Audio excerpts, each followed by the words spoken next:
Transformation missions ഇന്ത്യയുടെ Saturday morning Bible സ്റ്റഡിയിലേക്ക് എല്ലാവരെയും ഒരു പ്രാവശ്യം കൂടെ സ്വാഗതം ചെയ്യുന്നു. കഴിഞ്ഞ ആഴ്ച ഫോട്ടോ ഇടാൻ മറന്നുപോയല്ലോ. കഴിഞ്ഞ ആഴ്ച വരാൻ സാധിച്ചില്ല. അതിൻ്റെ കാരണം ഞാൻ പറഞ്ഞതുപോലെ ഞങ്ങളുടെ യൂത്ത് റിട്രീറ്റ് ആയിരുന്നു, ഞങ്ങളുടെ ടീംസ് റിട്രീറ്റ് ആയിരുന്നു. ഒരു ദിവസത്തെ സ്ലിംഗ് ഷോട്ട് ലൈറ്റ്. ഞാനത് ഇപ്പം പറയാൻ തുടങ്ങിയപ്പോഴാണ് ഓർത്തെ ഫോട്ടോ ഇടാൻ വിട്ടുപോയെന്ന്. ഇനി അടുത്ത പ്രാവശ്യം അതിടാം. ദൈവത്തിൻ്റെ കരുണയാൽ വളരെ ഭംഗിയായി നടന്നു. 300 ടീംസ് ഇവിടെ കൂടി വന്നു.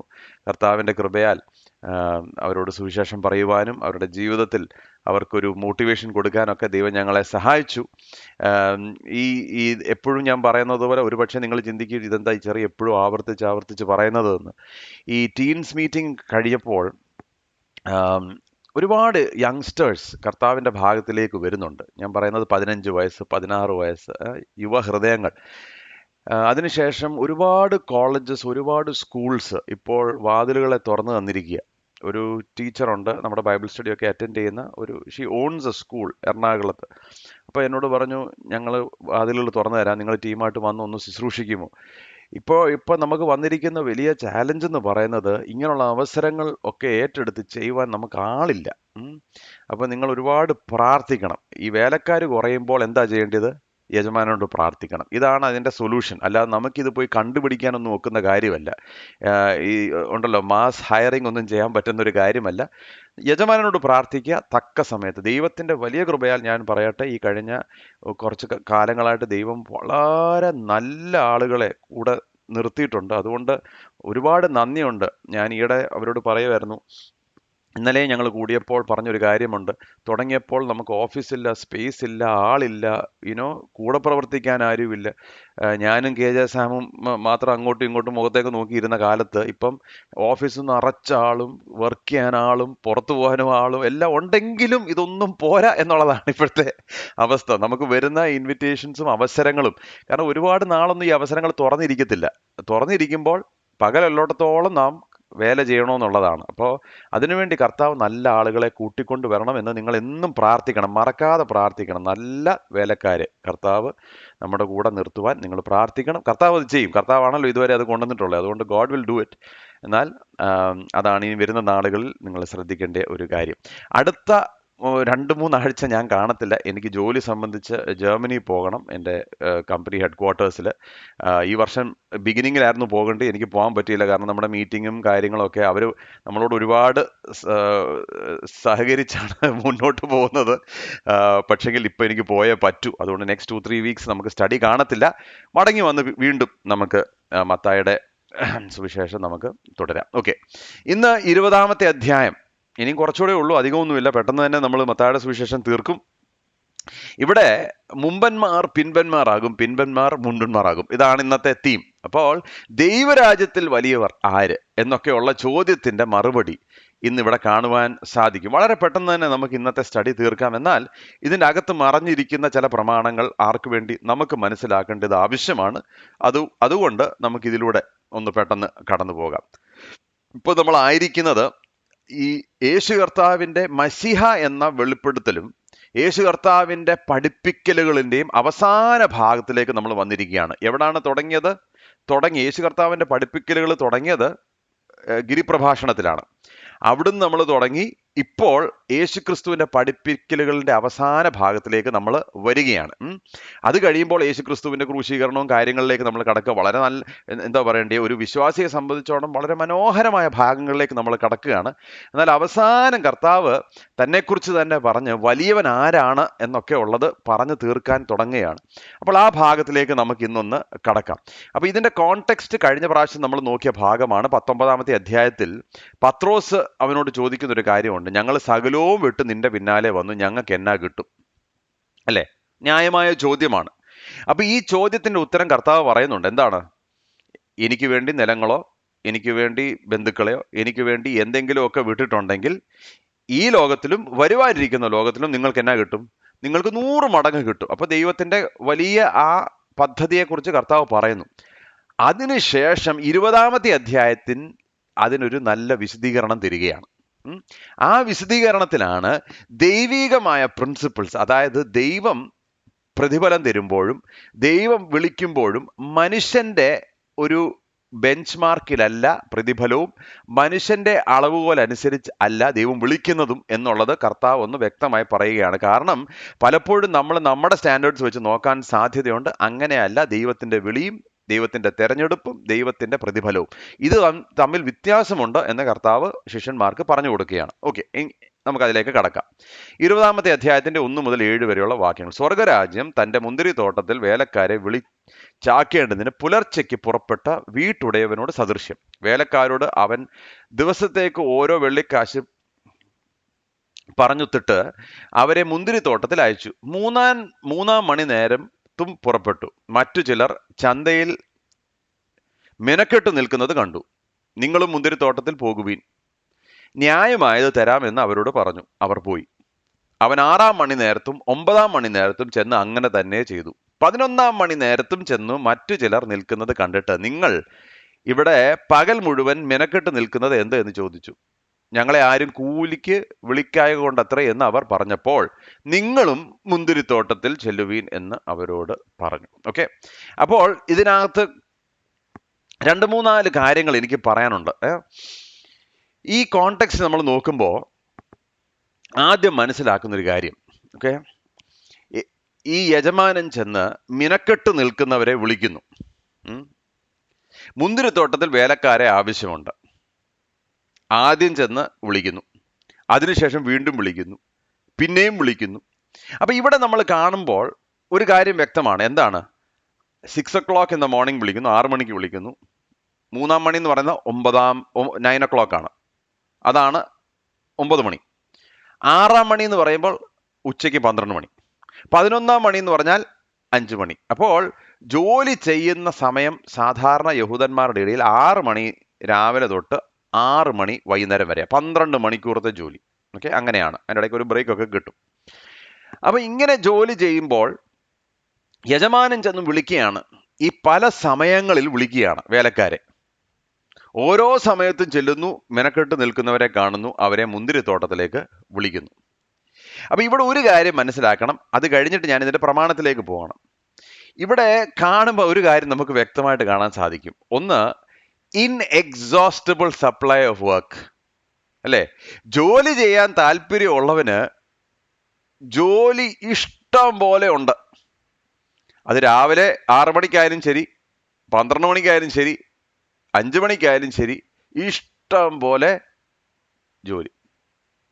അപ്പോ ഇത് ദൈവരാജ്യത്തിൽ വേലയുമായിട്ടുള്ള ബന്ധത്തിൽ, രക്ഷയോട്ടുള്ള ബന്ധത്തിലല്ല. അത് ഞാൻ പിന്നീട് പറയാം, അതിന്റെ പ്രമാണം എന്തുവാണെന്ന്. ദൈവരാജ്യത്തിൽ ഇങ്ങനെ പ്രിയമുള്ളവരെ, ഞാൻ മുമ്പേ പറഞ്ഞില്ലേ വേലക്കാരെ ആവശ്യമുണ്ടെന്ന്. എത്ര വേലക്കാരെ കിട്ടിയാലും ഡിമാൻഡ് സപ്ലൈ എന്നും കൂടുതലായിട്ട് നിൽക്കുന്ന ഒരു അവസ്ഥയാണ് ദൈവരാജ്യം എന്ന് പറയുന്നത്. എന്നും ഇഷ്ടംപോലെ വേലക്കാരോ ചുരുക്കം. വിളഞ്ഞു കിടക്കുന്ന വയലുകൾ കൊയ്യുവാൻ വേലക്കാർ ചുരുക്കം. ഇതാണ് അവസ്ഥ. എത്ര വിളിച്ചാലും എത്ര റിക്രൂട്ട് ചെയ്താലും മതിയാകാത്ത വണ്ണം ഉള്ള വർക്ക്. അപ്പോൾ ഇതൊന്ന് മനസ്സിലാക്കുക. ഈ ഒരു ഭാഗം മാത്രം ഒന്ന് മനസ്സിലാക്കാൻ വേണ്ടി ഞാൻ പറഞ്ഞതേ ഉള്ളൂ. എനിവേ, അപ്പൊ അവിടെ നമ്മൾ മനസ്സിലാക്കുന്ന ഒരു കാര്യമുണ്ട്. അവിടെ അവർ പറയുന്ന ഒരു കാര്യമുണ്ട്. എന്താണെന്നറിയോ? ഞങ്ങളെ ആരും കൂലിക്ക് വിളിച്ചില്ല. അപ്പൊ ഇന്നും പലരും എങ്ങനെ, കർത്താവിന്റെ വേല ഇഷ്ടം പോലെ അവിടെ കിടക്കുക. പക്ഷെങ്കിൽ ആളുകൾ പറയുന്നത് എന്നാണെന്നറിയോ? ഞങ്ങളെ ആരും വിളിച്ചില്ലല്ലോ എന്ന്. ഞങ്ങളെ ആരും അങ്ങനെ പറയാൻ വകുപ്പില്ല കർത്താവിന്റെ വേലയുമായിട്ടുള്ള ബന്ധത്തിൽ, കേട്ടോ. അതല്ല ഈ കർത്താവ് ഇപ്പോൾ പറഞ്ഞ ഉപമയുടെ മെയിൻ എസൻസ് അതല്ല. അത് ഞാൻ പിന്നീട് പറയാം. പക്ഷെങ്കിൽ കർത്താവിന്റെ വേലയുമായിട്ടുള്ള ബന്ധത്തിൽ ഇത് മനസ്സിലാക്കണം. ഞങ്ങളെ ആരും വിളിച്ചില്ല എന്ന് പറയാൻ ഒരു മനുഷ്യന് സാധിക്കത്തില്ല എന്നുള്ളതാണ് ഇവിടെ നമ്മൾ കാണുന്ന ഒരു കാര്യം. എനിവേ, ഇവിടെ മനസ്സിലാക്കേണ്ട 2-3 കാര്യങ്ങൾ. 8-ാമത്തെ വാക്യത്തിൽ, സന്ധ്യയായപ്പോൾ മുന്തിരിത്തോട്ടത്തിന്റെ ഉടയവൻ തന്റെ വിചാരകനോട് വേലക്കാരെ വിളിച്ച് പിൻപന്മാർ തുടങ്ങി മുമ്പന്മാർ വരെ അവർക്ക് കൂലി കൊടുക്കുക എന്ന് പറഞ്ഞു. അങ്ങനെ 11-ാം മണി നേരത്ത് വന്നവർ ചെന്ന് ഓരോ വെള്ളിക്കാശ് വാങ്ങി. മുമ്പന്മാർ വന്നപ്പോൾ തങ്ങൾക്ക് അധികം കിട്ടുമെന്ന് നിരൂപിച്ചു. അവർക്കും ഓരോ വെള്ളിക്കാശ് കിട്ടി. അപ്പൊ ഇവിടെ ആദ്യം തുടങ്ങുന്നത് 11-ാം മണിക്ക് വന്നവനാ. അപ്പൊ തന്നെ മനസ്സിലായല്ലോ ദൈവത്തിൻ്റെ രാജ്യത്തിൽ എല്ലാം കുറച്ച് അപ്സൈഡ് ഡൗൺ ആണെന്ന്. രാവിലെ 6 മണിക്ക് വന്നവനല്ല ആദ്യം കൊടുത്തത്, പിന്നെയോ 11 മണിക്ക് വന്നവൻ ആദ്യം കൊടുത്തത്. എത്ര കൊടുത്തു? 11 മണിക്ക് വന്നവനും രാവിലെ വെളുപ്പിനെ 1 മണി നേരത്ത് വന്നവനും ഒരേ ശമ്പളം. അപ്പോൾ മനുഷ്യൻ ഇത് നോക്കുമ്പോൾ, യോ ഇതെങ്ങനെ ശരിയാവുന്നത്, ദിസ് ഇസ് നോട്ട് ഫെയർ എന്ന് പറയാൻ സാധ്യതയുണ്ട്. മനസ്സിലായോ? അപ്പോൾ ഒന്ന് ചിന്തിച്ചു നോക്കിയേ, നമ്മളെല്ലാം അവിടെ നിൽക്കുകയാണ് കൂലി വാങ്ങിക്കാൻ നിൽക്കുമ്പോൾ അവസാനം വന്നവന് ഒരു വെള്ളിക്കാശ് കിട്ടി. അപ്പൊ എൻ്റെ മനസ്സിൽ കൂടെ എന്താ പോകുന്നേ? ആഹാ, അവൻ ഒരു വെള്ളിക്കാശ് കിട്ടിയാൽ എനിക്ക് എത്ര കിട്ടുമെന്ന്. അപ്പൊ അതിനുവേണ്ടിയുള്ള സമയം ഇങ്ങനെ കൊടുത്തിരിക്കുക കർത്താവ്, അല്ല യജമാനൻ. എന്തുകൊണ്ടാ? ഒന്ന് ചിന്തിക്കട്ടെ, അവര് ചിന്തിക്കട്ടെ. ഇവൻ ഒരു വെള്ളിക്കാശ് കിട്ടിയാൽ നമുക്ക് കുറേ കിട്ടുമെന്നുള്ളത് ചിന്തിക്കാൻ. അവസാനം കിട്ടിയപ്പോ എന്തുവാ? അതേ കൂലി, യാതൊരു വ്യത്യാസവും ഇല്ല. പ്രിയമുള്ളവരെ, ഇവിടെ ഒരു കാര്യം മനസ്സിലാക്കണം. ദൈവരാജ്യത്തിൽ വന്നു കഴിഞ്ഞാൽ എല്ലാവരും ഒരേ തട്ടിലാണ്. അത് 11 മണിക്ക് വന്നവനാണെങ്കിലും 3 മണി നേരത്ത് വന്നവനാണെങ്കിലും അവൻ ദൈവരാജ്യത്തിൽ വന്നു കഴിയുമ്പോൾ ഒരേ തട്ടില. ഇത് മാനുഷികമായ ചിന്തകളിൽ മനസ്സിലാക്കാൻ വലിയ പ്രയാസം. മാനുഷികമായിട്ട് മനസ്സിലാകത്തില്ല. അത് മനസ്സിലാക്കാൻ നമുക്ക് വലിയ ബുദ്ധിമുട്ടാണ്. അത് നമ്മൾ ഒരിക്കലും മറക്കരുത്. അപ്പോ ഉടനെ തന്നെ പരാതി വന്നു. എന്താ പരാതി?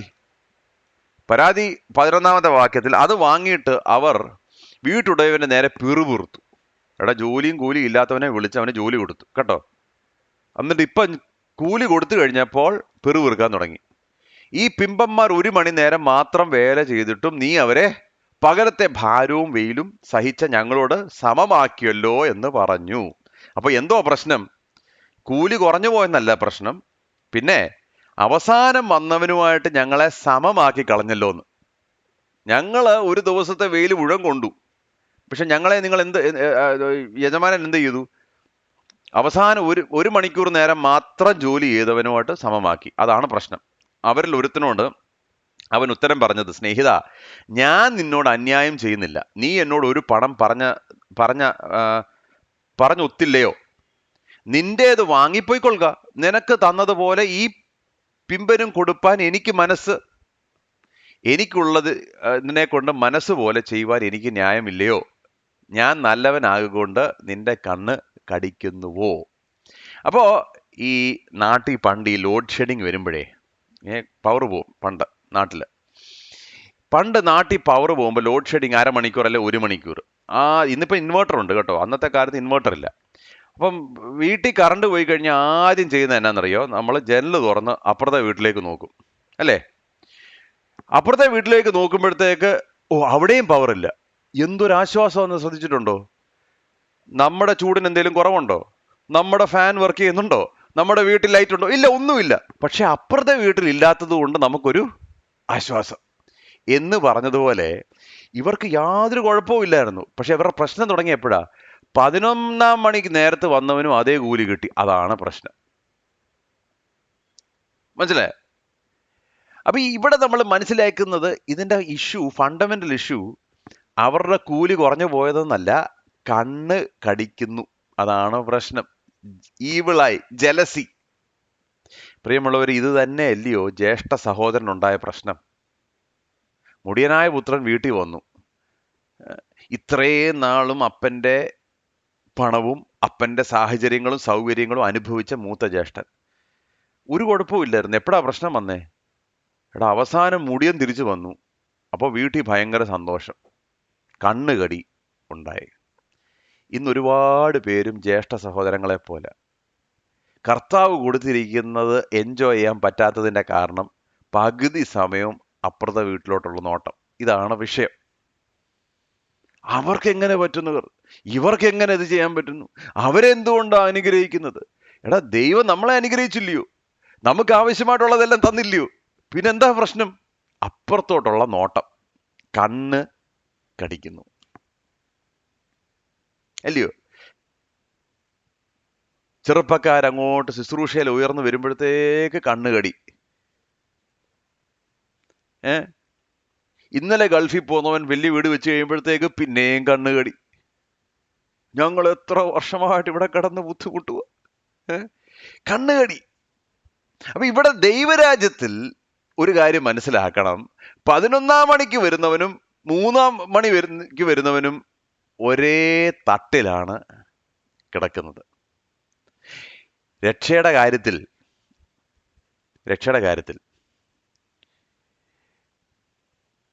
പരീശന്മാരിൽ പരീശനായവനും ന്യായപ്രമാണം നിമിത്തം നീതിമാനുമായ അപ്പോസ്തോലനായ പൗലോസും ക്രൂശിക്കിടന്ന കള്ളനും ദൈവരാജ്യത്തിൽ പ്രവേശിക്കുമ്പോൾ, പ്രിയമുള്ളവരെ, ഒരേ തട്ടിൽ. ഇന്ന് നീ എന്നോടുകൂടെ പറുദീസയില്. പൗലോസ് എന്നാ പറഞ്ഞേ? ഇന്ന് ഈ ദേഹം വിട്ട് ഞാൻ കർത്താവിനോട് കൂടെ. അത്രേ ഉള്ളൂ. ക്രൂശിൽ കിടന്ന കള്ളൻ എപ്പോഴാ വന്നത്? മരിക്കുന്നതിന്റെ കുറച്ച് നിമിഷങ്ങൾക്ക് മുമ്പ് കർത്താവുമായിട്ടുള്ള ബന്ധത്തിലായി. നീയും വരും. വർഷങ്ങൾ കർത്താവിന് വേണ്ടി അധ്വാനിച്ച പൗലോസെ, നീയും വരും. ഇതാണ് ദൈവരാജ്യത്തിന്റെ കണക്ക്.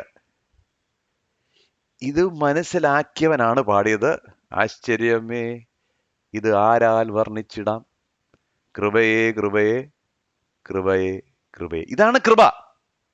കൃപ എന്ന് പറഞ്ഞാൽ അവന് കൂടുതലും ഇവന് കുറവും അതല്ല കൃപ. അർഹിക്കാത്തവനും കിട്ടുന്നു എന്നുള്ളതാണ്. അപ്പൊ ഇവിടെ മനസ്സിലാക്കേണ്ട കുറച്ച് പാഠങ്ങൾ, അതാണ് എൻ്റെ മെയിൻ പോയിന്റ്. ഓക്കെ, രക്ഷയുമായിട്ടുള്ള ബന്ധത്തിൽ ഇവിടെ മനസ്സിലാക്കേണ്ട ചില പാഠങ്ങൾ ഇത് നമ്മൾ നന്നായിട്ട് മനസ്സിലാക്കണം. ഒന്ന്, ഇവിടെ യജമാനനാണ് ഇനീഷ്യേറ്റ് ചെയ്യുന്നത്. യജമാനനാണ് വേലക്കാരെ തേടിപ്പോകുന്നത്. യജമാനനാണ് തെരഞ്ഞെടുക്കുന്നത്. യജമാനനാണ് പ്രതിഫലം കൊടുക്കുന്നത്. അതുകൊണ്ട് തുടങ്ങുന്ന യജമാനനിൽ, അവസാനിക്കുന്ന യജമാനനിൽ. അതാദ്യം മനസ്സിലാക്കണം. നമ്മുടെ പ്രശ്നം, നമ്മുടെ തിയോളജി എല്ലാം സെൽഫ് സെൻറ്റേർഡ് ആണ്. ഞാൻ വന്നു, ഞാൻ അധ്വാനിച്ചു, എനിക്ക് പ്രതിഫലം വേണം. അങ്ങനെയല്ല, നേരെ തിരിച്ചാണ്. യജമാനൻ പോയി, യജമാനൻ തിരഞ്ഞെടുത്തു, യജമാനൻ അവരെ കണ്ടെത്തി, യജമാനൻ പണി കൊടുത്തു, യജമാനന്റെ തോട്ടത്തിൽ യജമാനൻ പ്രതിഫലം കൊടുത്തു. അപ്പൊ ഇതെല്ലാം തുടങ്ങുന്നതും അവസാനിപ്പിക്കുന്നതും യജമാനനിലാണ്. അതാദ്യം മനസ്സിലാക്കുക. 2, ദൈവമാണ് വ്യവസ്ഥകളെ തീരുമാനിക്കുന്നത്, ഞാനും നിങ്ങളുമല്ല. നിങ്ങൾ ജോലി ചെയ്താൽ ഇത്രയും തരുമെന്നുള്ള വ്യവസ്ഥ ആര് തീരുമാനിക്കുന്നു? ദൈവമാണ് തീരുമാനിക്കുന്നത്. അപ്പോൾ കർത്താവുമായിട്ടുള്ള ദൈവരാജ്യത്തിന്റെ പ്രത്യേകത, ദൈവരാജ്യത്തിൽ ദൈവമാണ് രാജാവ്. അപ്പോൾ വ്യവസ്ഥകൾ തീരുമാനിക്കുന്നത് ദൈവമാണ്. 3, ദൈവത്തിന്റെ ഒരു പ്രത്യേകത ഞാൻ പറയാം. എല്ലാ സമയങ്ങളിലും അവൻ ആളുകളെ തിരഞ്ഞെടുത്തുകൊണ്ടിരിക്കുക. അതുകൊണ്ട് നേരത്തെ തിരഞ്ഞെടുക്കപ്പെട്ടാൽ സ്തോത്രം, കർത്താവെ കുഞ്ഞിലേ നിന്നെ അറിയാൻ സാധിച്ചല്ലോ, നന്ദി. അവസാനമാണ് വന്നതെങ്കിൽ സ്തോത്രം, കർത്താവെ മരിക്കുന്നതിന് മുമ്പ് നിന്നെ അറിയാൻ ഭാഗ്യം തന്നല്ലോ, സ്തോത്രം. അപ്പൊ എപ്പോ വന്നു എന്നുള്ളതല്ല, ഇപ്പോൾ രാജ്യത്തിലാണോ എന്നുള്ളതാണ് ചോദ്യം. അപ്പൊ കർത്താവ് ഇപ്പോഴും വിളിച്ചുകൊണ്ടിരിക്കുക. ചിലരെ 3 മണിക്ക് വിളിക്കുന്നു, ചിലരെ 11 മണിക്ക് വിളിക്കുന്നു. നമുക്ക് അറിഞ്ഞുകൂടാ. ഞങ്ങളെ മിഷൻ ട്രിപ്പ് ചെയ്തുകൊണ്ടിരുന്നപ്പോഴേ ഞാൻ ഈ നഗ്രോട്ട എന്ന് പറയുന്ന സ്ഥലത്ത് ചെന്നു. അവിടെ ചെന്ന് യൂത്ത് മീറ്റിംഗ്. അപ്പം ഞാൻ പ്രസംഗിച്ചെല്ലാം കഴിഞ്ഞപ്പം സമർപ്പിക്കാൻ സമയം കൊടുത്തു യൂത്ത്സിന്. അപ്പോൾ ഇഷ്ടം പോലെ യൂത്ത് അവിടെ ഇങ്ങനെ ആ കൊച്ചു റൂമിനകത്ത് കൂടിക്കിടക്കുക. അപ്പോൾ സമർപ്പിക്കാൻ അവസരം കൊടുത്തപ്പം ബാക്കിൽ ഒരു മനുഷ്യൻ കരഞ്ഞുകൊണ്ട് എഴുന്നേൽക്കുക. നോക്കിയപ്പോൾ നമ്മുടെ ടീമിലുള്ള പാർട്ടി തന്നെയാണ്, റെയ്ച്ചാൻ. അപ്പോൾ റെയ്ച്ചാന് നമ്മുടെ യൂത്ത് ഫോർമേഷൻ ടീമിലുള്ളതിൽ സീനിയർ ആളാണ് കേട്ടോ. പുള്ളിക്ക് നല്ല പ്രായമുണ്ട്, എന്നെക്കാട്ടിലൊക്കെ നല്ല പ്രായമുണ്ട്.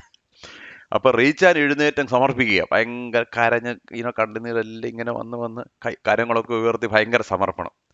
അപ്പം ഞാൻ ഇതെല്ലാം കഴിഞ്ഞപ്പോൾ റെയ്ച്ചാനോട് ചോദിച്ചു, എന്തോ അവിടെ സംഭവിച്ചേ?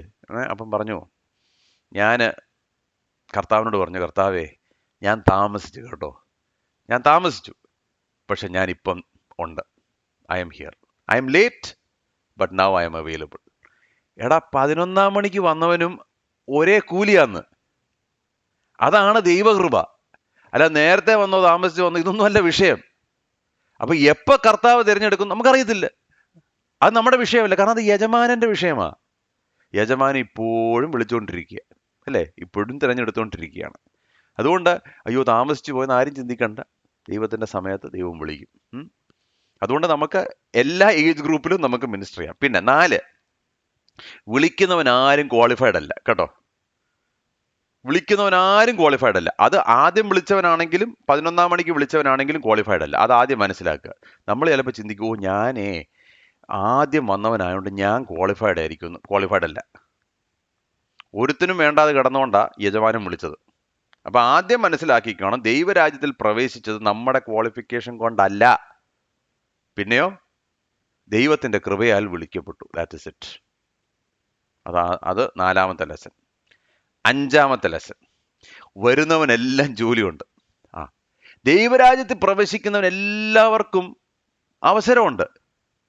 ഓ എനിക്കൊന്നുമില്ല, ഞാനൊരു ആയിക്കോട്ടെ, സാധു ആയിക്കോട്ടെ, പക്ഷെ വരുന്നവനെല്ലാം ജോലിയുണ്ട്, ഇല്ലയോ? നീ 11 മണിക്ക് വന്നാലും നീ 3 മണിക്ക് വന്നാലും നിനക്ക് ജോലിയുണ്ട്. 6, ജോലി ചെയ്യുന്നവനെല്ലാം, അതായത് ദൈവരാജ്യത്തിൽ വരുന്നവനെല്ലാം തക്ക പ്രതിഫലം ദൈവത്തിന്റെ വാഗ്ദത്ത പ്രകാരം ഉണ്ടാകും. അതെന്തുകൊണ്ടാ? യജമാനൻ പറഞ്ഞല്ലോ, തക്കതായ കൂലി നിനക്ക് തരും എന്ന് പറഞ്ഞാൽ യജമാനൻ തരും. അതുകൊണ്ടാണ് പുതിയ നിയമത്തിൽ പൗലോസ് പറയുന്നത്, ദൈവനാമത്തിൽ ഒരു ഗ്ലാസ് വെള്ളം കൊടുത്താലും അതിന് പ്രതിഫലം ഉണ്ടെന്ന്. നമ്മൾ ഇതൊന്നും കണക്ക് വെക്കത്തില്ല, ദൈവം ഇതിനെല്ലാം കണക്ക് വെക്കും. അതുകൊണ്ട് ദൈവരാജ്യത്തിന് വേണ്ടി എന്ത് ചെയ്താലും പ്രതിഫലം തക്ക സമയത്ത് തരും. 7, എപ്പോഴും നമ്മൾ അർഹിക്കുന്നതിന് അപ്പുറമായിട്ടുള്ള പ്രതിഫലം നമുക്ക് തരും. എപ്പോഴും നാം അർഹിക്കുന്നതിനപ്പുറമായി.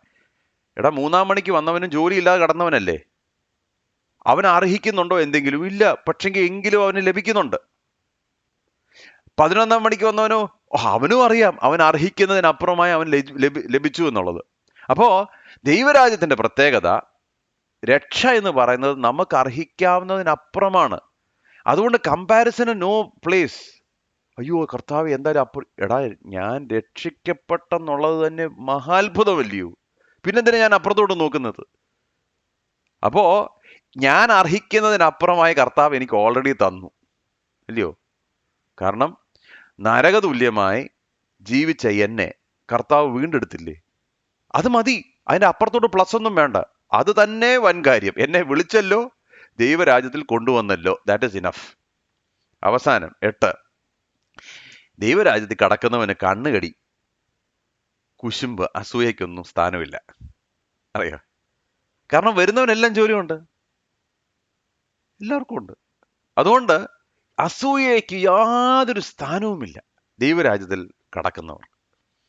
ഇതാണ് നമ്മൾ ഇവിടെ പഠിക്കേണ്ട ചില ലെസൺസ്. ഇതിന്റെ അടിസ്ഥാനം എന്ന് പറയുന്നത് എന്താണ്? ദൈവകൃപ എന്നുള്ളതാണ്. എന്തുകൊണ്ട് വിളിച്ചു? ആർക്കറിയാം? ദൈവത്തിന്റെ കൃപ. എന്തുകൊണ്ട് പ്രതിഫലം തരുന്നു? ആർക്കറിയാം? ദൈവത്തിന്റെ കൃപ. 11 മണിക്ക് കർത്താവ് കണ്ണു തുറന്ന് എന്തുകൊണ്ട്? ആർക്കറിയാം? ദൈവകൃപ. ആ 2 ക്രൂശിൽ കടന്ന 2 കള്ളന്മാരിൽ ഒരുത്തന്റെ കണ്ണല്ലേ തുറന്നുള്ളൂ. അതെന്തുകൊണ്ടാ? അറിഞ്ഞുകൂടാ, ദൈവത്തിന്റെ കൃപ, അല്ലയോ? യാതൊരു അർഹതയില്ലാത്ത അൺക്വാളിഫൈഡ് ആയിട്ടുള്ള എന്നെ കർത്താവ് വിളിച്ചതിന്റെ കാരണം എന്നാ? അതിന് ഉത്തരവൊന്നുമില്ല. ഞാൻ ഏതാണ്ട് ചെയ്തത് കൊണ്ടല്ല, എൻ്റെ പുണ്യപ്രവൃത്തികൾ കൊണ്ടല്ല, എൻ്റെ ഫാമിലി ബാക്ക്ഗ്രൗണ്ട് കൊണ്ടല്ല, ദൈവത്തിന്റെ വലിയ കൃപ കൊണ്ടാ, അല്ലേ? അപ്പോൾ നാം ഒക്കെ അർഹിക്കുന്നതിനൊക്കെ ഉപരിയായി കർത്താവ് നമുക്ക് തന്നു. അതുകൊണ്ട് സ്തോത്രം പറയാം. ആ കൃപയ്ക്കകത്ത് വരുവാൻ ദൈവം നമ്മളോട് കരുണ കാണിച്ചല്ലോ എന്ന് പറഞ്ഞ് നമുക്ക് സ്തോത്രം ചെയ്യാം. അപ്പൊ അതാണ് ഈ ഒരു ഭാഗത്തിന്റെ അടിസ്ഥാനപരമായ നമ്മുടെ ലെസൺസ്. ഓക്കെ, ആട്ടെ. അങ്ങനെ മുന്നോട്ട് പോയി കഴിയുമ്പോഴേ അപ്പൊ എവിടെ തുടങ്ങി ഇതിന്റെ ഫ്ലോ മനസ്സിലാക്കണം കേട്ടോ. ഈ ചാപ്റ്റേഴ്സ് തിരിക്കുമ്പോൾ ഉള്ള പ്രശ്നം, ചിലപ്പോൾ നമ്മൾ 19ാം ചാപ്റ്റർ വേറൊരു ഭാഗമായിട്ടും 20ാം ചാപ്റ്റർ വേറൊരു ഭാഗമായിട്ടൊക്കെ എടുക്കാൻ സാധ്യതയുണ്ട്. ഇതിന്റെ ഫ്ലോ മനസ്സിലാക്കണം. എവിടെ തുടങ്ങിയത്? കർത്താവെ നിനക്ക് വേണ്ടി ഞങ്ങൾ ഇതെല്ലാം വിട്ടു, ഞങ്ങൾക്ക് എന്നാ കിട്ടും? അവിടാണ് ഇത് തുടങ്ങിയത്. അപ്പൊ കർത്താവ് പറയുന്നു, നിങ്ങൾക്ക് കൂലി കിട്ടും, നിങ്ങൾക്ക് ഇത് കിട്ടും, അത് കിട്ടും, എല്ലാം കഴിഞ്ഞു. എന്നിട്ട് പിന്നെ കർത്താവ് മെയിൻ കാര്യത്തിലേക്ക് കിടക്കുക. എന്താണെന്നറിയോ? ശരി, നിങ്ങൾ ചോദിച്ചു നിങ്ങൾക്ക് എന്നാ കിട്ടുമെന്ന്. ഇനി ഞാനൊന്ന് പറയട്ടെ, ഞാൻ എന്നാ ചെയ്യാൻ പോവാം. കർത്താവ് തൻ്റെ കഷ്ടത്തെക്കുറിച്ച് പറയാൻ പോവാം. 17ാമത്തെ വാക്യത്തിൽ ഇപ്രകാരം പറയുന്നു, യേശു യെരുശലേമിലേക്ക് യാത്ര ചെയ്യുമ്പോൾ 12 ശിഷ്യന്മാരെയും വേറിട്ട് കൂട്ടിക്കൊണ്ട് വഴിയിൽ വെച്ച് അവരോട് പറഞ്ഞത്, നാം യെരുശലേമിലേക്ക് പോകുന്നുവല്ലോ, അവിടെ മനുഷ്യപുത്രൻ മഹാപുരോഹിതന്മാർക്കും ശാസ്ത്രിമാർക്കും ഏൽപ്പിക്കപ്പെടും. അവർ അവന് മരണശിക്ഷ കൽപ്പിച്ചു. പരിഹസിപ്പാനും തല്ലുവാനും ക്രൂശിപ്പാനും അവനെ ജാതികൾ കേൾപ്പിക്കും എന്ന് 3-ാം നാൾ അവൻ ഉയർത്തെഴുന്നേൽക്കും. കേട്ടോ, അപ്പൊ കർത്താവ് പറഞ്ഞു, നിങ്ങൾ ചോദിക്കും നിങ്ങൾക്ക് എന്നാ കിട്ടും, നിങ്ങൾക്ക് എന്നാ കിട്ടും. ബൈ ദ വേ, ഞാൻ പറഞ്ഞോട്ടെ, യജമാനനായ ഞാൻ മരിക്കാൻ വേണ്ടി യെരുശലേമിലേക്ക് പോവുക. പലപ്പോഴുവേ ഇങ്ങനെ നമ്മൾ ഇല്ലയോ, കർത്താവ് എന്നാ കിട്ടും, എന്നാ കിട്ടും, ഇതെല്ലാം എന്നാ കിട്ടും. കർത്താവ് പറയുന്നത് എന്നാന്നറിയോ? എടാ, എനിക്ക് വേണ്ടിയല്ല, നിങ്ങൾക്ക് വേണ്ടി ഞാൻ എന്നെ തന്നെ യാഗമാക്കാൻ പോവാ. ഈ എന്നോട് വന്ന് നിങ്ങൾ എന്നാ കിട്ടും എന്നാ കിട്ടും എന്ന് ചോദിച്ചാൽ എവിടാ ഇതിനകത്തെ ന്യായം? ഒന്ന് ഓർത്ത് നോക്കിക്കേ, ഒന്ന് ഓർത്ത് നോക്കിക്കേ. പക്ഷെ നമ്മളെല്ലാം ഇങ്ങനെ ശിഷ്യന്മാരെ പോലെ എല്ലാ സമയമാകുമ്പോൾ എന്നാ കിട്ടും, എന്നാ കിട്ടും. അപ്പൊ ഇവിടെ യേശു കർത്താവ് തൻ്റെ അവസാനത്തെക്കുറിച്ച് പറഞ്ഞു തുടങ്ങുന്നത് ഇങ്ങനെയാണ്. എന്താണ് പറയുന്നത്? എന്നെ പരിഹസിക്കാൻ പോവുകയാണ്. I am going to suffer from disloyalty. എൻ്റെ സ്നേഹിതർ എന്നെ ഒറ്റിക്കൊടുക്കും. പിന്നെന്താ സംഭവിക്കാൻ പോകുന്നത്? I am going to suffer from injustice. യാതൊരു കുറ്റവും ചെയ്യാത്ത എന്നോട്, യാതൊരു കുറ്റവും ചെയ്യുവാൻ കഴിയാത്ത എന്നോട് അവര് കുറ്റം ചുമത്താൻ പോവുകയാണ്. പിന്നെന്താ പറയുന്നത്? എന്നെ പരിഹസിക്കാൻ പോവുക. I am going to suffer from insult. എന്നെ പരിഹസിക്കാൻ പോവുകയാണ്. പിന്നെന്താണ്? എന്നെ തല്ലാൻ തുടങ്ങും, ഫിസിക്കൽ പെയിൻ. പിന്നെന്താ പറയുന്നത്? Great humiliation. ജാതികൾക്ക് എന്നെ ഏൽപ്പിച്ചു കൊടുക്കും. അപ്പൊ നിങ്ങൾ ഇത്രയും നാളും എന്നോട് ചോദിച്ചുകൊണ്ടിരുന്നത് എനിക്ക് എന്നാ കിട്ടും, നിങ്ങളൊന്ന് മനസ്സിലാക്കണം, ഇതാണ് എനിക്ക് കിട്ടാൻ പോകുന്നത്. എന്തുകൊണ്ടാണ് കർത്താവ് പറയുന്നത്? ശിഷ്യൻ ഗുരുവിനേക്കാൾ വലിയവനല്ല. അത് മനസ്സിലാക്കണം. അപ്പൊ ഇതാണ് എനിക്കുള്ള ഓഹരി. ശിഷ്യന്മാരോട് പറയാ, ബാക്കി പുരുഷാരത്തോടല്ല പറഞ്ഞു, ശിഷ്യന്മാരോടാ പറയുന്നത്. ശിഷ്യന്മാര്, ഞാൻ ജെറുസലേമിലേക്ക് പോവാ. എന്തിനു വേണ്ടിയാ? എന്നാ കിട്ടും എന്നുള്ളത് ഉദ്ദേശിച്ചുകൊണ്ടല്ല, പിന്നെ എനിക്ക് വേണ്ടി കാത്തിരിക്കുന്നത് വലിയ കഷ്ടപ്പാടാണ്. ഈ ക്രിസ്ത്യൻ ലൈഫ്. അപ്പൊ എനിക്ക് എന്നാ കിട്ടും എന്നാ കിട്ടുമെന്ന് ഉള്ള ചോദ്യത്തിന് യേശു കർത്താവ് പറയുകയാണ്, ഞാൻ എന്നെ തന്നെ ഏൽപ്പിച്ചു കൊടുക്കാൻ പോവുകയാണ്. ഇന്നത്തെ ക്രിസ്ത്യാനിറ്റിയുടെ പ്രത്യേകത, പ്രിയമുള്ളവരെ, എല്ലാവരും വന്ന് ചോദിക്കുന്നത് എനിക്ക് എന്നാ കിട്ടും. അപ്പൊ പുൾപ്പിറ്റി നിൽക്കുന്നവൻ പറയും, ഓ നിനക്ക് ഇന്നത് കിട്ടും, പിന്നെ നിനക്ക് ഇന്നത് കിട്ടും. നിനക്ക് ഒരു കാറാണെങ്കിൽ ഇപ്പം 4 കാറാവും, നിനക്ക് ഒരു വീടാണെങ്കിൽ 8 വീട് കിട്ടും. എന്നാ കിട്ടും എന്നാ കിട്ടും. ജഡത്തിന്റെ പ്രത്യേകത ഇതാ. The flush will always seek what it wants. എനിക്ക് എന്നാ കിട്ടും. യേശു കർത്താവിനോട് എന്ന് പറഞ്ഞു കഴിഞ്ഞാൽ യേശു കർത്താവ് പറയും, പാമ്പുകൾക്ക് മാളമുണ്ട്, പറവകൾക്ക് ആകാശമുണ്ട്, മനുഷ്യപുത്രനോ തലയായപ്പാൻ മണ്ണിലിടമില്ല. അതാ കർത്താവ് പറയുന്നത്. That is the promise of Christ. എന്നാൽ ഇന്ന് പ്രസംഗിക്കുന്നവരെല്ലാം പ്രസംഗിച്ചു കൂട്ടുന്ന എന്തുവാ? ഒന്നും പേടിക്കണ്ട, ഇനി വന്നാൽ മതി. എന്തൊക്കെ കിട്ടുമെന്നറിയോ? ഭയങ്കരമായിട്ട് കിട്ടും. ഇത് പ്രസംഗിച്ച് പ്രസംഗിച്ച് പ്രസംഗിച്ച് വേറൊരു ക്രൂശിനെയാണ് ഇപ്പൊ നമ്മൾ പ്രസംഗിക്കുന്ന, ന്യൂ ക്രോസ്. പഴയ കുരിശല്ല. സി, ദൈവം അനുഗ്രഹിക്കും. നിങ്ങൾക്ക് എന്നെ അറിയാവുന്നതുകൊണ്ട് ഞാൻ പിന്നെ ക്ലാരിഫൈ ചെയ്യണ്ട. ദൈവം വീട് തരത്തില്ലെന്നോ കാറ് തരത്തില്ലെന്നോ ഒന്നും അല്ല ഞാൻ ഈ പറയുന്നത്. കർത്താവ് ചിലർക്ക് 10 കാർ കൊടുക്കുമായിരിക്കും, ചിലപ്പോൾ 8 വീട്. അതൊക്കെ കർത്താവിൻ്റെ ഇഷ്ടം, അതല്ല ഞാൻ ഈ പറയുന്നത്. പക്ഷെങ്കിൽ എനിക്ക് എന്നാ കിട്ടും എന്ന് പറഞ്ഞുകൊണ്ട് കർത്താവിൻ്റെ അടുക്ക് വരുന്നവനോട് കർത്താവ് പറയുക, ഞാൻ എന്നെ തന്നെ ക്രൂശിക്കാൻ ഏൽപ്പിച്ചു കൊടുക്കാൻ പോവുകയാണ്. അപ്പൊ ഇവിടെ ഞാനൊരു നല്ലൊരു പദ്യം കണ്ടു കേട്ടോ. ഇന്ന് രാവിലെ ധ്യാനിച്ചുകൊണ്ടിരുന്നപ്പോൾ കണ്ട പദ്യമാണ്. അപ്പൊ ഞാൻ ഇവിടെ നിന്ന് പെട്ടെന്ന് എഴുതി, തെറ്റുകൾ വല്ലതും കാണുമായിരിക്കും കേട്ടോ. അപ്പൊ ഇവിടെ എഴുതിയിരിക്കുന്നത് the old and the new cross. അത് ഇംഗ്ലീഷിൽ തന്നെ വായിക്കാം. The old cross slew men, the new cross entertains them. കേട്ടോ, the old cross condemned, the new cross assures. The old cross destroyed confidence in the flesh, the new cross encourages it. The old cross brought tears and blood, the new cross brings laughter. The flesh, smiling and confident, preaches and sings about the cross.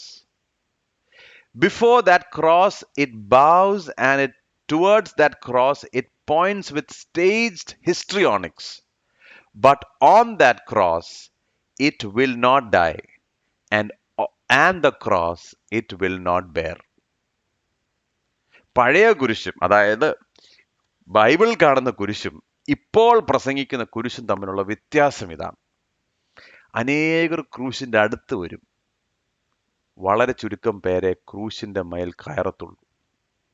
എന്നാൽ യേശു കർത്താവ് വിളിക്കുമ്പോഴേ, അതല്ലേ Dietrich Bonhoeffer പറഞ്ഞത്, when Christ calls a man he bids him to die. വന്ന് തന്നോടുകൂടെ ക്രൂശിക്കപ്പെടുവാൻ വേണ്ടിയാണ് ദൈവം ഒരു മനുഷ്യനെ വിളിക്കുന്നത്. എന്നാൽ ഇതിന് എത്രയോ വിപരീതമായിട്ടാണ് ഇന്ന് നാം കേൾക്കുന്ന പ്രസംഗങ്ങൾ. ശിഷ്യന്മാരോട് ചോദിക്കുക, എന്നാ കിട്ടും? കർത്താവ് പറയാ, എന്നാ കിട്ടും? നിങ്ങളുടെ യജമാനൻ എന്നാ കിട്ടാൻ പോവുകയാണ്? അതുകൊണ്ടാണ് പഴയ പാട്ടുകാർ പാടുമ്പോൾ അവരുടെ പാട്ടിന് വ്യത്യാസം വരുന്നത്. അവർ പാടിക്കൊണ്ടിരുന്ന പാട്ടുകൾ എന്താണെന്നറിയാം? അവർ പാടിക്കൊണ്ടിരുന്ന പാട്ടുകൾ, നാഥനെ മുൾമുടി ചൂടിയ ലോകമേ നീ തരും പേരെനിക്ക് എന്തിനാ. കേട്ടോ, എൻ്റെ നാഥന് നിങ്ങൾ മുൾമുടിയാ കൊടുത്തത്, പിന്നെ നിങ്ങൾ എനിക്ക് പേര് തന്നാൽ എന്ത് പ്രയോജനം? ഇന്ന് നേരെ തിരിച്ച് നാഥന് മുൾമുടി കൊടുത്ത ലോകം, അത് പൊളിറ്റിക്കൽ സിസ്റ്റംസ് ആകട്ടെ, റിലീജിയസ് സിസ്റ്റംസ് ആകട്ടെ, അതിനെ ചേർത്ത് നിർത്താൻ പരാക്രമം കാണിക്കുന്ന ഒരു കൂട്ടർ ഇന്ന് സഭയ്ക്കകത്ത്.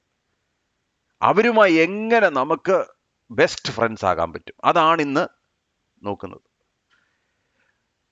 പഴയ വിശുദ്ധന്മാർക്ക് അവർക്ക് ഇതിനോട് കാണുമ്പോൾ അവർക്ക് പുച്ഛമാ. They look at it with scorn. ഇതൊക്കെ കാണുമ്പോൾ അവർ ഇന്ന് ഇവരെ ഗാർലൻഡ് ഇട്ട് നമ്മുടെ കൂടെ നിർത്താൻ കാത്തിരിക്കുന്ന ഒരു കൂട്ടം. അതിന്റെ കാരണം എന്നാ? പുതിയൊരു കുരിശ നമ്മുടേത്, പഴയ കുരിശ് അല്ല. അപ്പൊ യേശു കർത്താവിൻ്റെ അടുക്ക് നമ്മൾ എന്നാ കിട്ടുമെന്ന് ചോദിച്ചുകൊണ്ട് വന്നാൽ ഇതാണ് കർത്താവിന് പറയാൻ ഉള്ളത്. മത്തായിയുടെ സുവിശേഷം 20-ാമത്തെ അധ്യായത്തിന്റെ 20 മുതൽ 24 വരെ അതിന്റെ ഭാഗം ഇങ്ങനെ മുന്നോട്ട് പോകുമ്പോൾ, അന്ന് സെബദി പുത്രന്മാരുടെ അമ്മ പുത്രന്മാരുമായി അവന്റെ അടുക്കൽ വന്ന് നമസ്കരിച്ച് അവനോട് ഒരു അപേക്ഷ കഴിച്ചു. നിനക്ക് എന്തു വേണം എന്ന് അവൻ അവളോട് ചോദിച്ചു. അവൾ അവനോട്, ഈ എൻ്റെ പുത്രന്മാർ ഇരുവരും നിന്റെ രാജ്യത്തിൽ ഒരുത്തൻ നിന്റെ വലത്തും ഒരുത്തൻ ഇടത്തും ഇരുപ്പാൻ അരുളി ചെയ്യണമേ എന്ന് പറഞ്ഞു. അതിന് ഉത്തരമായി യേശു, നിങ്ങൾ യാചിക്കുന്നത് ഇന്നത് എന്ന് നിങ്ങൾ അറിയുന്നില്ല. ഞാൻ കുടിപ്പാനിരിക്കുന്ന പാനപാത്രം കുടിപ്പാൻ നിങ്ങൾക്ക് കഴിയുമോ എന്ന് ചോദിച്ചു. കഴിയും എന്ന് അവർ പറഞ്ഞു. അവൻ അവരോട്, എൻ്റെ പാനപാത്രം നിങ്ങൾ കുടിക്കും നിശ്ചയം, എങ്കിലും എൻ്റെ വലത്തും ഇടത്തും ഇരിപ്പാൻ വരം നൽകുന്നത് എൻ്റേതല്ല, എൻ്റെ പിതാവ് ആർക്ക് ഒരുക്കിയിരിക്കുന്നുവോ അവർക്ക് കിട്ടും എന്ന് പറഞ്ഞു. ശേഷം 10 പേർ അത് കേട്ടിട്ട് ആ 2 സഹോദരന്മാരോട് നീരസപ്പെട്ടു. അപ്പൊ ഇവിടെ ഒരു അമ്മയുടെ വന്ന അപേക്ഷ. ഈ അമ്മ എന്ന് പറയുന്നത് സെബദി പുത്രന്മാരുടെ അമ്മ. സെബദി പുത്രന്മാരുടെ അമ്മയുടെ പേര് നമ്മൾ ഒന്ന് വായിച്ച് ശ്രദ്ധിച്ചു നോക്കിയാൽ സലോമി, അല്ലേ? ശലോമിയാണ്. അപ്പോൾ എപ്പോഴും ഈ ശലോമിയെ നെഗറ്റീവായിട്ടാണ് ചിത്രീകരിച്ച് കാണുന്നത്. ഞാൻ ഒരു പോസിറ്റീവ് ഒന്ന് പറഞ്ഞോട്ടെ. ഈ അമ്മ വന്ന് ചോദിക്കുന്ന ഒരു ചോദ്യമാണ്, നീ രാജ്യത്തും പ്രാപിച്ചു വരുമ്പോൾ എൻ്റെ ഒരു മോൻ ഇടത്തും ഒരു മോൻ വലത്തും ഇരിക്കണം. ആ പ്രാർത്ഥനയ്ക്കകത്ത് ഇച്ചിരി സ്വാർത്ഥതയുണ്ടോ എന്ന് ചോദിച്ചാൽ സ്വാർത്ഥതയുണ്ട്, ഇല്ലെന്ന് ഞാൻ പറയത്തില്ല. പക്ഷെ ഞാൻ മറുവശം ഒന്ന് പറയട്ടെ. ഇന്ന് എത്ര അമ്മമാർ യഥാർത്ഥത്തിൽ കർത്താവിൻ്റെ ഇടത്തും വലത്തും രാജ്യത്വം പ്രാപിക്കുമ്പോൾ ഇരിക്കണമെന്ന് ആഗ്രഹിക്കുന്നവർ എത്ര പേരുണ്ട്? കാരണം യേശു കർത്താവ് അതിനോട് ചേർന്ന് പറയുന്ന ഒരു കാര്യമുണ്ട്. എന്തുവാ? ഇപ്രകാരം പറയുന്നു, ഞാൻ കുടിക്കുന്ന പാനപാത്രം നിങ്ങൾക്ക് കുടിപ്പാൻ കഴിയത്തില്ല. ശിഷ്യന്മാര് പറയുകയാണ്, ഈ സെബദി പുത്രന്മാര് പറയാ, ഇല്ല ഞങ്ങൾ കഴിക്കും. അവര് കഴിച്ചു, ഇല്ലേ? അവർ ആ പാനപാത്രം കുടിച്ചു. അവരും കർത്താവിന് വേണ്ടി രക്തസാക്ഷികളായി. ആ കൂട്ടത്തിൽ നിന്ന് ഒരമ്മ പറയാ, അവര് രക്തസാക്ഷികളാകണമെങ്കിൽ അവരായിക്കോട്ടെ എന്ന് പറയുന്ന എത്ര അമ്മമാര് നമ്മുടെ കൂട്ടത്തിലുണ്ട്? അതും കൂടെ ഒന്ന് പറഞ്ഞേ. ശരി, ചില സ്ഥാനമൊക്കെ ആഗ്രഹിച്ചു, പോട്ടെ. ഞാൻ യഥാർത്ഥമായിട്ട് എന്തൊരു ചോദ്യം ചോദിക്കട്ടെ, എത്ര അമ്മമാര് ആഗ്രഹിക്കും? അറ്റ് ദ മാക്സിമം നമ്മൾ ആഗ്രഹിക്കുന്ന മാതാപിതാക്കൾ, അമ്മമാര് മാത്രം വേണ്ട, മാതാപിതാക്കൾ നമ്മൾ എന്തോ ആഗ്രഹിക്കുന്നത്, വലിയ പ്രശ്നങ്ങളൊന്നുമില്ല, നമ്മുടെ കുഞ്ഞുങ്ങൾ വളരണം, അവർ മോശമായ കൂട്ടുകെട്ടിലൊന്നും പോകരുത്, വഴിതെറ്റി പോകരുത്, അവരുടെ കുടുംബ ജീവിതം നശിച്ചു പോകരുത്, പിന്നെ ഇടയ്ക്കൊക്കെ അവർ പള്ളിയിലൊക്കെ പോയി അത്യാവശ്യം ദൈവവുമായിട്ടുള്ള ബന്ധത്തിൽ നിൽക്കണം. ഞാനൊന്ന് ചോദിക്കട്ടെ, എത്ര മാതാപിതാക്കൾ അവരുടെ കുഞ്ഞുങ്ങൾ കർത്താവിന് വേണ്ടി രക്തസാക്ഷികളാകാൻ ആഗ്രഹിക്കുന്നു? അതൊന്ന് പറഞ്ഞേ. ശലോമിയെ കുറ്റം പറയാനൊക്കെ എളുപ്പമാണ്, അല്ലേ? 2 ആമ്പിള്ളാരെ 2 ഉള്ളൂ, കർത്താവിന് വേണ്ടി കൊടുത്തില്ലയോ? അതെന്നാ നമ്മൾ ചിന്തിക്കാത്തത്, അല്ലേ? നല്ല ചുറുചുറുക്കുള്ള 2 കർത്താവ് എടുത്തു. നീ കുടിക്കുന്ന പാനപാത്രം അവർ കുടിക്കുന്നെങ്കിൽ കുടിച്ചോട്ടെ. പിന്നെ അതിന്റെ കൂട്ടത്തിൽ ഇപ്പൊ ചോദിച്ചു, നീ വരുമ്പോൾ എന്ന് പറഞ്ഞാൽ ആ കർത്താവ് വരുമ്പോൾ കർത്താവ് തന്റെ രാജ്യം സ്ഥാപിക്കാൻ വരുന്നു എന്നുള്ള ബോധ്യം അമ്മയ്ക്കുണ്ടല്ലോ. ആ രാജ്യത്തിൽ വലിയവനാകണമെന്നാണല്ലോ അമ്മയ്ക്ക് ആഗ്രഹം. സ്വാർത്ഥതയില്ലെന്ന് ഞാൻ പറയുന്നില്ല, അതിനകത്തുണ്ട്. പക്ഷെങ്കിൽ ഞാൻ ചിലപ്പോൾ ചിന്തിക്കും, നമ്മുടെയൊക്കെ ചില പ്രാർത്ഥനകൾ, നമ്മുടെ കുഞ്ഞുങ്ങളെ കുറിച്ചുള്ള പ്രാർത്ഥനയെക്കാട്ടിലൊക്കെ ഒരുപാട് നല്ലതാണ് ശലോമയുടെ പ്രാർത്ഥന എന്ന് ഞാൻ വിശ്വസിക്കുന്നു.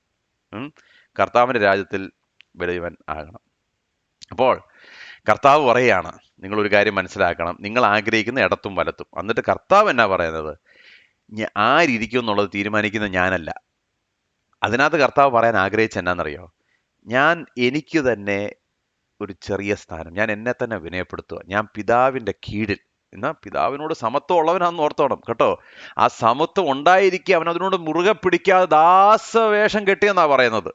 എന്ന് പറഞ്ഞാൽ കർത്താവ് അവർക്ക് കൊടുക്കുന്ന ലെസൺ, ഞാനാണ് തീരുമാനിക്കുന്നത് എങ്കിലും ഞാനിപ്പോൾ പിതാവിന് കീഴ്പ്പെട്ടിരിക്കുന്നു. സോ സെൽഫ് സീക്കിങ്ങിൽ നിന്ന് മാറുന്ന ഒരു ഇലസ്ട്രേഷൻ കർത്താവ് തന്റെ ജീവിതത്തിൽ, എല്ലാത്തിനുള്ള മറുപടി കർത്താവ് തന്റെ ജീവിതത്തിലൂടെ കൊടുത്തത്.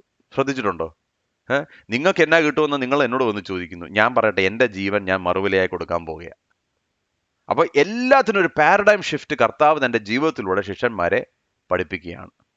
പിന്നെ അതോട് ചേർത്ത് കഴിഞ്ഞപ്പം ഈ 10 പേർ അത് കേട്ടിട്ട് സഹോദരന്മാരോട് നീരസപ്പെട്ടു കേട്ടോ. നീരസപ്പെടേണ്ട ഒരു കാര്യവുമില്ല. കാരണം അവരെന്നാ ചിന്തിച്ചാന്നറിയോ, യേശു എന്തോ പ്രത്യേക പ്രിവിലേജ് അവർക്ക് കൊടുത്തു എന്ന് ചിന്തിച്ചു. അവർ ബാക്കി കേട്ടില്ല. എന്തോ കേൾക്കാഞ്ഞത്, ഞാൻ കുടിപ്പാൻ പോകുന്ന പാനപാത്രം നിങ്ങൾ കുടിക്കുമോ എന്നുള്ള ചോദ്യവും അവരുടെ യെസ് വി ആർ വില്ലിങ് എന്നുള്ളത് അവർ കേട്ടില്ല. അത് കേട്ടിരുന്നെങ്കിൽ പിന്നെ നീരസപ്പെടത്തില്ലായിരുന്നു, അല്ലേ? അവരെ സംബന്ധിച്ചിടത്തോളം കർത്താവിന് വേണ്ടി ഏത് അറ്റം വരെ പോകുവാൻ അവർ തയ്യാറായിരുന്നു. അപ്പോൾ കർത്താവ് അവരെ മാനിക്കും എന്നുള്ളത്. അപ്പൊ അങ്ങനൊരു നീരസം അവരുടെ ഉള്ളിലുണ്ടായി. പിന്നെ യേശു കർത്താവ് പറയുക, പിന്നെ ഏതാണ് ഈ ഗ്രേറ്റ്നെസ്, എന്താണ് മഹത്വം, ദൈവരാജ്യത്തിൽ എന്തോ റിയൽ ഗ്രേറ്റ്നെസ്? യേശു 25-ാമത്തെ വാക്യം, യേശു അവരെ അടുക്ക വിളിച്ച്, ജാതികളുടെ അധിപന്മാർ അവരിൽ കർത്തൃത്വം ചെയ്യുന്നു എന്ന്, മഹത്തുക്കൾ അവരുടെ മേൽ അധികാരം നടത്തുന്നു എന്ന് നിങ്ങൾ അറിയുന്നു. നിങ്ങളിൽ അങ്ങനെ അരുത്. നിങ്ങളിൽ മഹാനാകുവാൻ ഇച്ഛിക്കുന്നവനെല്ലാം നിങ്ങളുടെ ശുശ്രൂഷക്കാരനാകണം. നിങ്ങളിൽ ഒന്നാമനാകുവാൻ ഇച്ഛിക്കുന്നവനെല്ലാം നിങ്ങളുടെ ദാസൻ ആകണം. മനുഷ്യപുത്രൻ ശുശ്രൂഷ ചെയ്യിപ്പാനല്ല, ശുശ്രൂഷിപ്പാനും അനേകർക്ക് വേണ്ടി തന്റെ ജീവനെ മറുവിലയായി കൊടുപ്പാനും വന്നത് പോലെ തന്നെ എന്ന് പറഞ്ഞു. അപ്പോൾ എന്താണ് ട്രൂ ഗ്രേറ്റ്നെസ്, എന്താണ് ട്രൂ ലീഡർഷിപ്പ്? യേശു കർത്താവ് പറയുക, എന്താണ് ട്രൂ ലീഡർഷിപ്പ്? ലീഡർഷിപ്പ് ഞാൻ എന്താന്ന് പറയാം. നിങ്ങളിൽ ഒന്നാമനാകുവാൻ ഇച്ഛിക്കുന്നവനെല്ലാം നിങ്ങളുടെ ദാസനാകണം. You have to be the servant of all. എന്നിട്ട് കർത്താവ് പറയാണ്, എന്താ പറയുന്നത്? ജാതികളുടെ അധിപന്മാർ അവരിൽ കർത്തൃത്വം ചെയ്യുന്നു എന്ന്, മഹത്തുക്കൾ അവരുടെ മേൽ അധികാരം നടത്തുന്നു എന്ന് നിങ്ങൾ അറിയുന്നില്ലയോ? അപ്പൊ ട്രൂ ലീഡർഷിപ്പ് എന്ന് പറയുന്നത് ആളുകളുടെ മേൽ അടിച്ചേൽപ്പിക്കുന്ന ഒരു കർത്തൃത്വമല്ല. പിന്നെയോ അവരുടെ ബെനിഫിറ്റിന് വേണ്ടി അവരെ സേവിക്കുന്നതാണ് യഥാർത്ഥ ഗ്രേറ്റ്നെസ്. ഇന്ന് ചില സഭകളിൽ പോലും നമ്മൾ പോയാൽ ഇന്നത്തെ ഒരു ട്രെൻഡാണ്, ദൈവദാസനെ സേവിക്കാൻ വേണ്ടിയാണ് ബാക്കി എല്ലാം നിൽക്കുന്നത്. ദൈവദാസനെ സേവിക്കണം, ദൈവദാസൻ പോകുമ്പോൾ ദൈവദാസന്റെ ചുറ്റും നിൽക്കണം, ദൈവദാസന്റെ സൂട്ട് കേസ് ഒരാൾ പൊക്കണം, ദൈവദാസന്റെ ബൈബിൾ വേറൊരാൾ പൊക്കണം, എന്നിട്ട് അതും പൊക്കിക്കൊണ്ട് ഇവരുടെ പുറയിൽ ഒരു വലിയ ഒരു ജാഥ. ദൈവദാസൻ പറഞ്ഞു ഇത് ചെയ്യാൻ പാടില്ല, അതുകൊണ്ട് ഞങ്ങൾ ചെയ്യത്തില്ല. ദൈവദാസൻ പറഞ്ഞു ഇങ്ങനെ ചെയ്യണം, അതുകൊണ്ട് ഞങ്ങൾ ഇങ്ങനെ ചെയ്യും. കർത്തൃത്വം അടിച്ചേൽപ്പിക്കുന്ന ഒരു കൾച്ചർ. എന്നിട്ട് അവരെ കൺട്രോൾ ചെയ്യുക. അവരെന്നാ ചെയ്യണം, എവിടെ പോകണം, എന്ത് ചെയ്യണം, എന്ത് തിന്നണം, എല്ലാം കൺട്രോൾ ചെയ്യുക. ഇതല്ല യഥാർത്ഥ ലീഡർഷിപ്പ് എന്നാ കർത്താവ് പറഞ്ഞത്.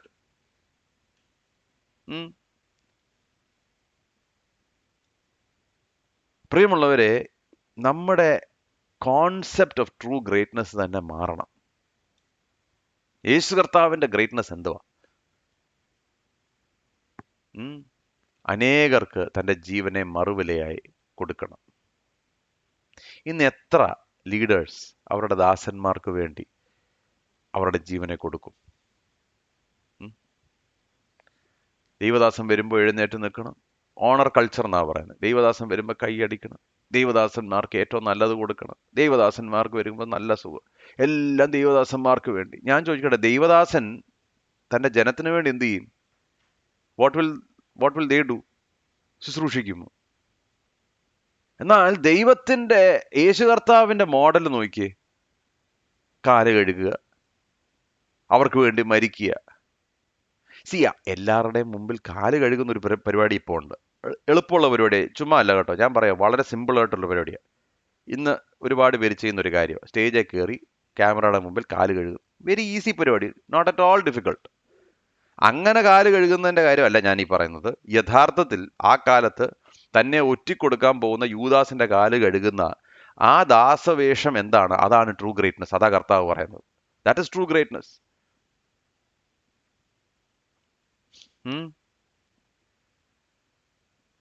അപ്പോൾ ജീവൻ നൽകുന്ന ആ ഒരു വലിയ നേതൃത്വം. മനുഷ്യപുത്രൻ ശുശ്രൂഷ ചെയ്യിപ്പാനല്ല, ശുശ്രൂഷിപ്പാനും അനേകർക്ക് വേണ്ടി തന്റെ ജീവനെ മറുവിലയായി കൊടുപ്പാനും വന്നതുപോലെ തന്നെ. So to lead like Jesus, യേശു കർത്താവ് നയിച്ചതുപോലെ നയിക്കണമെങ്കിൽ, പ്രിയമുള്ളവരെ, നമ്മുടെ കുടുംബങ്ങളെ നയിക്കണമെങ്കിൽ, നമ്മുടെ കുടുംബത്തിലെ ആളുകൾ നമ്മളെ എങ്ങനെ ശുശ്രൂഷിക്കുന്നു എന്നുള്ളതല്ല, നാം എങ്ങനെ അവരെ ശുശ്രൂഷിക്കുന്നു. ഭർത്താവ് എന്നുള്ള നിലയിൽ എൻ്റെ ഭാര്യയെ എനിക്ക് ശുശ്രൂഷിക്കാൻ പറ്റുന്നുണ്ടോ? എൻ്റെ മക്കളെ എനിക്ക് ശുശ്രൂഷിക്കാൻ, എന്ന് പറഞ്ഞുകൊണ്ട് ഞാൻ ലീഡർഷിപ്പ് വേണ്ടെന്ന് വെക്കുന്നതല്ല. എന്ന് പറഞ്ഞുകൊണ്ട് അപ്പനെന്നുള്ള നിലയിൽ അല്ലെങ്കിൽ ഫാമിലിയുടെ ഹെഡ് എന്നുള്ളതിൻ്റെ ആ റെസ്പോൺസിബിലിറ്റി ഞാൻ ഒഴിവാക്കുക എന്നുള്ളതല്ല എൻ്റെ അർത്ഥം. പക്ഷെങ്കിൽ അവർക്ക് വേണ്ടി എൻ്റെ ജീവനെ പോലും കൊടുക്കാൻ ഞാൻ തയ്യാറാണോ? അതാണ് യഥാർത്ഥ മഹത്വം. അതാണ് യഥാർത്ഥ മഹത്വം. അവസാനം 29 മുതൽ 31 വരെയുള്ള വാക്യങ്ങൾ. അവൻ യെരിഹോയിൽ നിന്ന് പുറപ്പെട്ട് വലിയൊരു പുരുഷാരം അവനെ അനുഗമിച്ചു. അപ്പോൾ വഴിയരികെ ഇരിക്കുന്ന 2 കുരുടന്മാർ യേശു കടന്നു പോകുന്നത് കേട്ട്, കർത്താവേ, ദാവീദ് പുത്രാ, ഞങ്ങളോട് കരുണ തോന്നണമേ എന്ന് നിലവിളിച്ചു. മിണ്ടാതിരിപ്പാൻ പുരുഷാരം അവരെ ശാസിച്ചപ്പോൾ അവർ, കർത്താവേ, ദാവീദ് പുത്ര, ഞങ്ങളോട് കരുണ തോന്നണമേ എന്ന് അധികം നിലവിളിച്ചു. യേശു നിന്ന് അവരെ വിളിച്ച്, ഞാൻ നിങ്ങൾക്ക് എന്ത് ചെയ്യണമെന്ന് നിങ്ങൾ ഇച്ഛിക്കുന്നു എന്ന് ചോദിച്ചു. കർത്താവെ, ഞങ്ങൾക്ക് കണ്ണ് തുറന്നു കിട്ടണം എന്ന് അവർ പറഞ്ഞു. യേശു മനസ്സലിഞ്ഞ് അവരുടെ കണ്ണ് തൊട്ട് ഉടനെ അവർ കാഴ്ച പ്രാപിച്ചു. അവർ അവനെ അനുഗമിച്ചു. ഈ യേശു കർത്താവിൻ്റെ പ്രത്യേകത ഞാൻ പറയാം.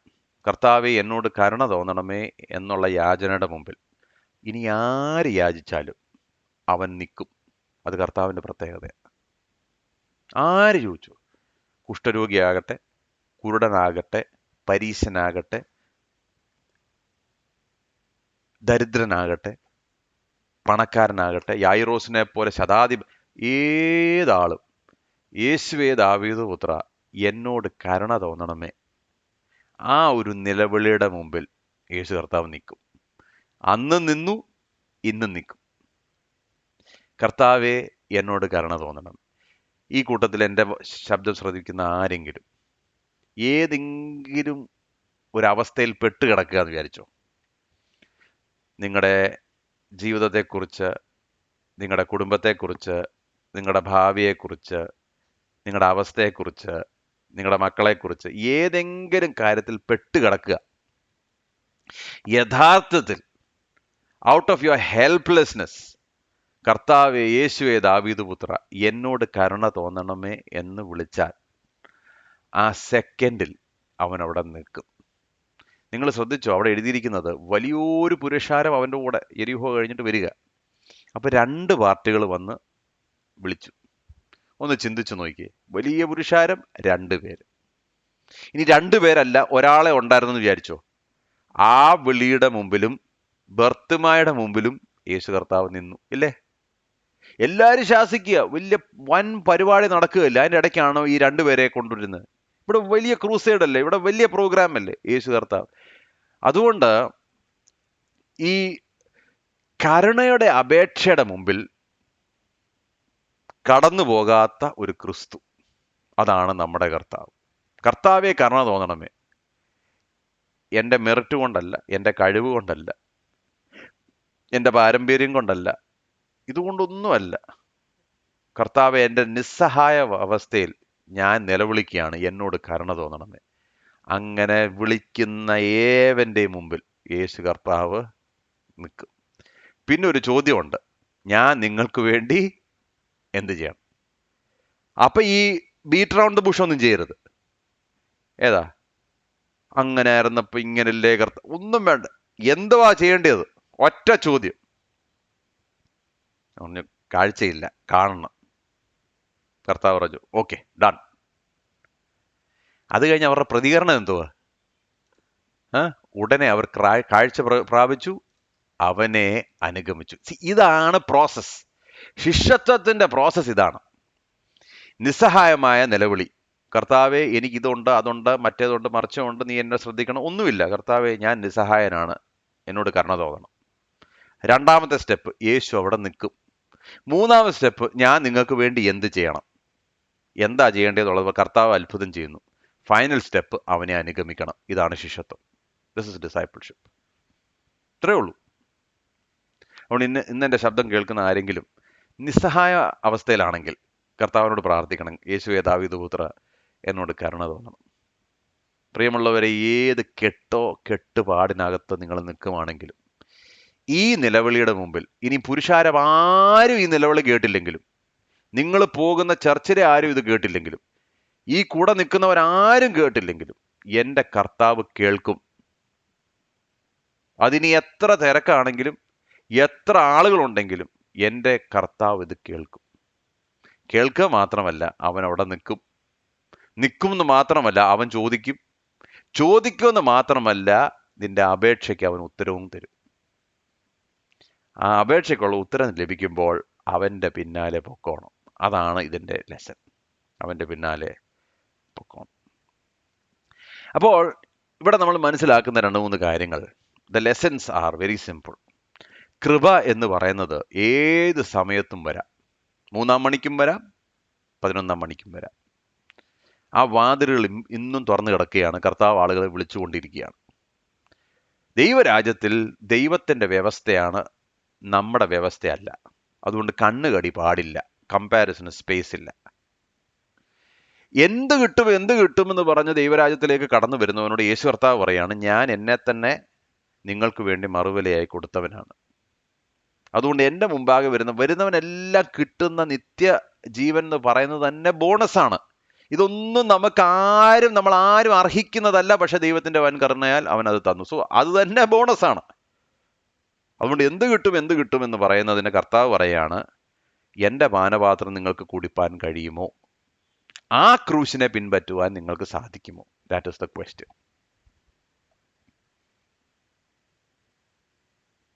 പിന്നെ ഏതവസ്ഥയിലാണെങ്കിലും യേശുവേ ദാവീദ് പുത്ര എന്ന് നിലവിളിച്ചാൽ കർത്താവ് നിൽക്കും, കർത്താവ് പ്രാർത്ഥന കേൾക്കും. അതുകൊണ്ട് ഇന്ന് നമ്മൾ ഈ സ്റ്റഡിയുടെ അവസാനത്തിലേക്ക് വരുമ്പോൾ യേശു കർത്താവിൻ്റെ രാജ്യത്തെക്കുറിച്ചൊരു നല്ല ബോധ്യം നമുക്കുണ്ടാകണം. The kingdom of God. ദൈവരാജ്യം എന്ന് പറയുമ്പോൾ എന്താണ് ദൈവരാജ്യം? ദൈവം രാജാവായി വാഴുന്ന സ്ഥലം. അപ്പോൾ അവൻ്റെ നിയമം, അവൻ്റെ ഇഷ്ടം, അവൻ്റെ പ്രമാണം, അവൻ്റെ പ്രതിഫലം, ഇതിനകത്ത് എനിക്കും നിങ്ങൾക്കൊന്നും വലിയ റോളൊന്നുമില്ല. അതെല്ലാം കർത്താവിൻ വിളിച്ചത് അവനാണ്, തിരഞ്ഞു വന്നത് അവനാണ്, തിരഞ്ഞെടുത്തത് അവനാണ്, ജോലി കൊടുത്തത് അവനാണ്. എവിടാണ് കൊടുത്തത്? അവൻ്റെ വയലിൽ. പ്രതിഫലം ആരാ തീരുമാനിക്കുന്നത്? അവൻ തീരുമാനിക്കും. അതുകൊണ്ട് ജ്യേഷ്ഠ സഹോദരനെ പോലെ കണ്ണുകടി ഉണ്ടാകാതെ ദൈവരാജ്യത്തിൽ സന്തോഷത്തോടെ നിൽക്കണമെങ്കിൽ ആ ദൈവരാജ്യത്തിൻ്റെ രഹസ്യങ്ങൾ നമ്മൾ മനസ്സിലാക്കണം. How does God operate? എന്താണ് യഥാർത്ഥ ഗ്രേറ്റ്നെസ്? എന്താണ് വലിയവനാകുക എന്ന് പറഞ്ഞാൽ എന്താണ്? അതിനകത്ത് ഒറ്റ കാര്യമേ കർത്താവ് പറയുന്നുള്ളൂ, പിമ്പന്മാർ മുമ്പന്മാരാകും. അതുകൊണ്ട് ദാസ്യവേഷം നമ്മൾ എടുക്കണം. കർത്തൃത്വം നമ്മൾ ആളുകളുടെ മേൽ അടിച്ചേൽപ്പിക്കുകയല്ല. പിന്നെയോ മറ്റുള്ളവരെ നാം സേവിക്കണം. കർത്താവ് നമുക്ക് വേണ്ടി എന്ത് ചെയ്തോ അത് തന്നെ നമ്മൾ മറ്റുള്ളവർക്ക് ചെയ്യണം. അതാണ് 20ാമത്തെ സെഷൻ്റെ ഒരു സമ്മറി എന്ന് പറയുന്നത്. വളരെ സിമ്പിളായി തോന്നുന്ന ചില വേദഭാഗങ്ങളാണെങ്കിലും എൻ്റെ നിങ്ങളുടെയും ജീവിതത്തിൽ ഒരുപാട് റിഫ്ലക്റ്റ് ചെയ്യാനും ചിന്തിക്കാൻ നമുക്ക് സ്പേസ് തരുന്ന ഒരു അധ്യായമാണ് 20ാമത്തെ അധ്യായം. ഇനിയും നമ്മൾ അടുത്ത സെഷനിലേക്ക് പോകുമ്പോൾ യേശു കർത്താവിൻ്റെ ക്രൂശീകരണവും ആ ഭാഗത്തിലേക്ക് നമ്മൾ കടക്കുകയാണ്. 20ാമത്തെ സെഷൻ കൊണ്ട് യേശു കർത്താവ് പഠിപ്പിച്ച ആ മെയിൻ ടീച്ചിങ്സിൻ്റെ അവസാനം നമ്മൾ കുറിക്കുകയാണ്. ഓക്കെ, നമുക്ക് കണ്ണുകളെ അടയ്ക്കാൻ പ്രാർത്ഥിക്കാം. കർത്താവെ, ഇന്ന് 20ാമത്തെ അധ്യായം ഞങ്ങൾക്ക് ഒരുമിച്ച് പഠിക്കുവാൻ തന്ന കൃപയ്ക്കായി സ്തോത്രം. ദൈവരാജ്യത്തിൻ്റെ പ്രമാണങ്ങളെ ഓർമ്മിപ്പിച്ചതിനായിട്ട് സ്തോത്രം. അതുകൊണ്ട് കർത്താവെ, മറ്റുള്ളവരെ സേവിപ്പാൻ, അവരുടെ മേൽ കർത്തൃത്വം കർത്താവെ അവരുടെ മേൽ അടിച്ചേൽപ്പിക്കാനല്ല, മറ്റുള്ളവരെ സേവിപ്പാനുള്ള ഹൃദയം അങ്ങ് ഞങ്ങൾക്ക് വേണ്ടി മറുവിലയായതുപോലെ മറ്റുള്ളവരെ ഞങ്ങളെക്കാൾ ശ്രേഷ്ഠർ എന്നെണ്ണുവാൻ കൃപ തരണമേ. കർത്താവെ, ഞങ്ങൾ ദൈവരാജ്യത്തിൽ ഒരുപാട് വളരേണ്ടത് ആവശ്യമാണ്. അങ്ങ് ഞങ്ങളെ പഠിപ്പിക്കണമേ. സൗമ്യമായ ഒരു മനസ്സ് ഞങ്ങൾക്ക് തരണമേ എന്ന് പ്രാർത്ഥിക്കുന്നു. യേശു കർത്താവിനെ പോലെ ആയിത്തീരുവാൻ, മരണത്തോളം യേശു കർത്താവിനെ പോലെ ആയിത്തീരുവാൻ, യഥാർത്ഥ ക്രൂശിനെ അനുഗമിക്കുവാൻ ഞങ്ങൾക്ക് ഓരോരുത്തർക്കും കൃപ തരണമേ എന്ന് പ്രാർത്ഥിക്കുന്നു. പ്രാർത്ഥന കേട്ടതുകൊണ്ട് സ്തോത്രം. യേശു മുഖാന്തരം യാചിക്കുന്നു, കൃപയോടെ കേൾക്കണം.